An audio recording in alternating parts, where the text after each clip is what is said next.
Today we're talking about doom scrolling. And if you don't want to waste 720 hours again this year, you'll want to keep watching. That's right, the average person spends 2 hours a day on social media. That's the equivalent of scrolling nonstop for 24 hours a day, 7 days a week for a whole month, which comes to 720 hours. And that's just 2 hours a day. Some of us, especially teens, spend a lot more. Think of what you could do or learn in 720 hours. But that's not even the craziest part. These apps that are stealing that time are intentionally designed that way. Let's say you already knew this, and maybe you do. Have you thought about this? When or if we decide to reduce our scrolling time, there are teams of experts paid millions of dollars who are working day and night to stop us from leaving. So we can no longer afford to take this lightly. These social media apps are hacking your brain, hijacking your dopamine system, and rewiring your neurons, just like addictive drugs and gambling. And guess what? Islam already warned us about this trap over 1400 years ago. So let's break down how we're submitting to social media, what it's doing to our brains, and how these highly paid experts exploit our psychology. And most importantly, how to escape the doom scrolling cycle once and for all.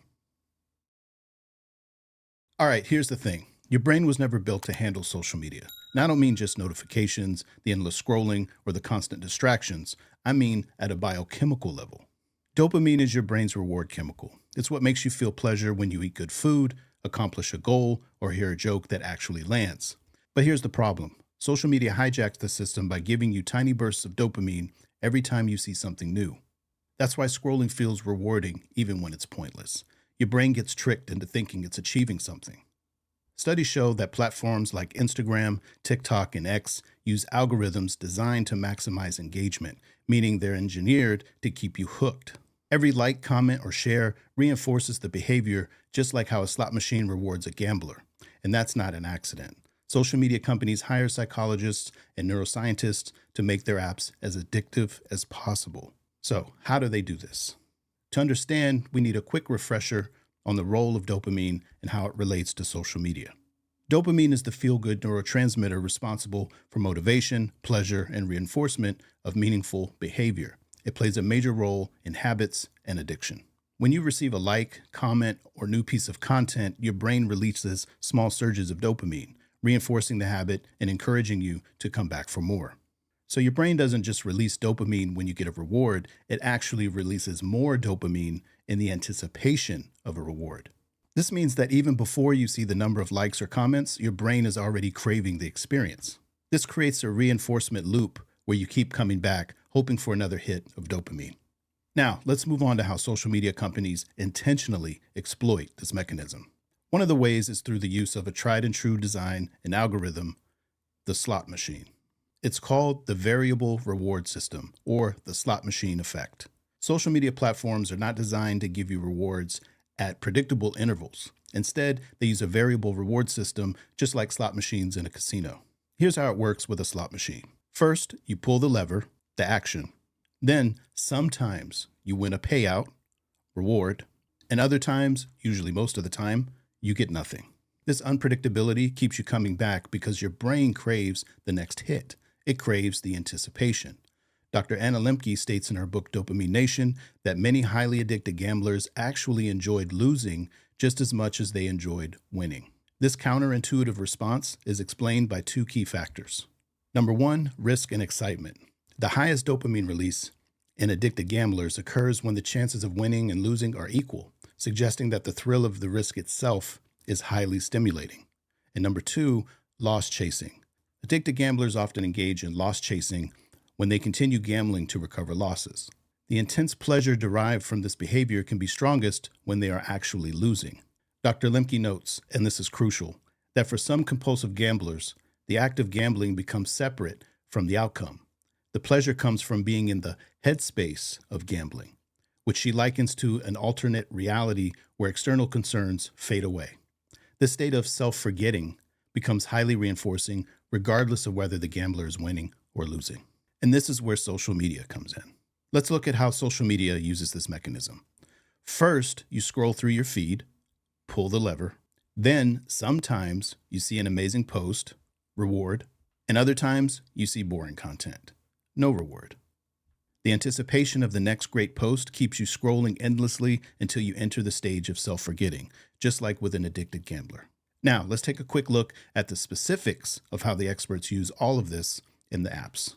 As I mentioned in the intro, social media companies know exactly how to manipulate your brain's reward system. That's why they hire neuroscientists, psychologists, and behavioral engineers to optimize their platforms for maximum engagement. Here's what they do. First, the psychologist helps design features that exploit human behavioral triggers. Next, the neuroscientists study brain patterns to understand what keeps users coming back. And finally, AI and algorithms use their findings via training to track your habits and serve you content that will keep you engaged the longest. One of them would be the For You option in TikTok. Some examples of psychological manipulation techniques are infinite scrolling. This removes the stopping point so you keep consuming. Pull to refresh, mimic slot machines, making each refresh feel like a gamble. Autoplay videos removes friction so you keep watching without effort. Delayed likes and comments.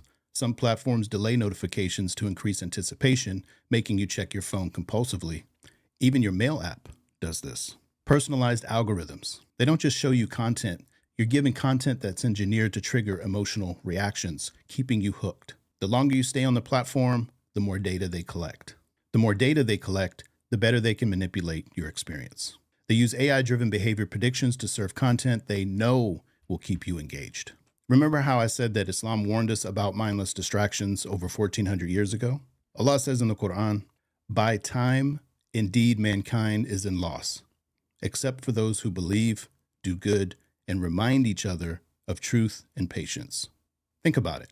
Social media is the ultimate time waster. It convinces you that you're being productive when in reality, you're distracted and consuming, not creating. So if you ever feel like you have no time to work out, start that side business, pray, learn Arabic, or actually live, it might be because social media is robbing you of it. Remember, 720 hours. All right, so we get it. Social media is addictive. But why does doom scrolling feel so irresistible? Why do you keep scrolling, even when you know how it works, and feel worse afterward? One of the reasons is the fear of missing out, or better known as FOMO. Social media preys on your anxiety. The fear of missing out on trends, news, or what your friends are doing keeps you hooked. This is why checking your phone feels urgent, even when there's nothing important waiting for you. Your brain keeps saying, "What if I miss something?" Islam actually warns us about the illusion of urgency. The Prophet Muhammad, peace be upon him, said, "It is from the perfection of a person's Islam that he leaves what does not concern him." Social media pretends to give you peace by keeping you connected, but in reality, it fills your mind with noise. It makes you restless, always feeling like you need to check just one more thing. All right, so we know social media is engineered to hijack your attention, hijack your dopamine, and hijack your time.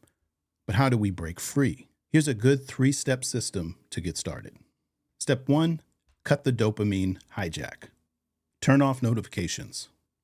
Turning off notifications is one of the simplest yet most effective ways to break free from social media addiction. Notifications are designed to hijack your attention by triggering that FOMO sense of urgency and curiosity.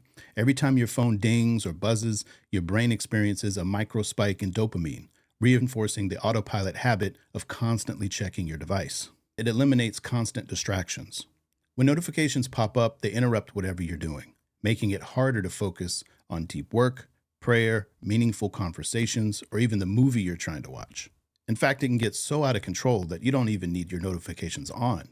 You could be watching a movie, and just from sheer habit, you want to reach for your phone and check and make sure that you're not missing out on something. Number 2, it reduces dopamine dependency. Without notifications, you're less likely to compulsively check your phone just because it dinged or vibrated. Instead, you regain control over when and how you engage with your device. And mindfulness, as we know, is the key to self-regulation. And 3, it creates a barrier to mindless scrolling. Often, checking one notification turns into a 30-minute scrolling session. By turning them off, you reduce the temptation to open social media compulsively. And number 4, it improves mental clarity and peace. Studies show that constant notifications increase stress and anxiety. Removing them allows your brain to breathe, leading to greater mindfulness and productivity. Disable notifications for social media apps completely. If something is truly important, people will call or message you directly. Turn on Do Not Disturb mode during focus hours. This prevents interruptions when working, studying, or praying. Use app-specific notification settings. Some apps let you mute notifications except for direct messages or urgent alerts. By doing this, you're retraining your brain to check your phone on your own terms, not whenever an app wants your attention. Delete unnecessary apps and don't have your social media apps on your phone's home screen. Use grayscale mode. This makes scrolling less attractive and exciting. Step 2, the 5-minute rule. Before you open an app, ask yourself, is this beneficial? If the answer is, I don't know, then wait 5 minutes before opening it. So when you have finished your duties, then stand up for worship and to your Lord direct your longing. Step 3, replace consumption with creation. Instead of watching videos, make videos. Instead of reading posts, write posts. Instead of scrolling mindlessly, journal your thoughts. Every minute you waste scrolling, someone else is using it to build their dream life. Which one do you want to be? And if you're thinking you don't have time to learn how to make videos, write posts, or journal, remember, 720 hours. Look, social media isn't evil. It's a tool. But if you don't control it, it will control you. Allah gave you time as a blessing. The question is, how are you using it? Hit subscribe for more deep dives like this, and I'll see you in the next one, inshallah. May Allah reward you for being curious and keep tying your camel. As-salamu alaykum.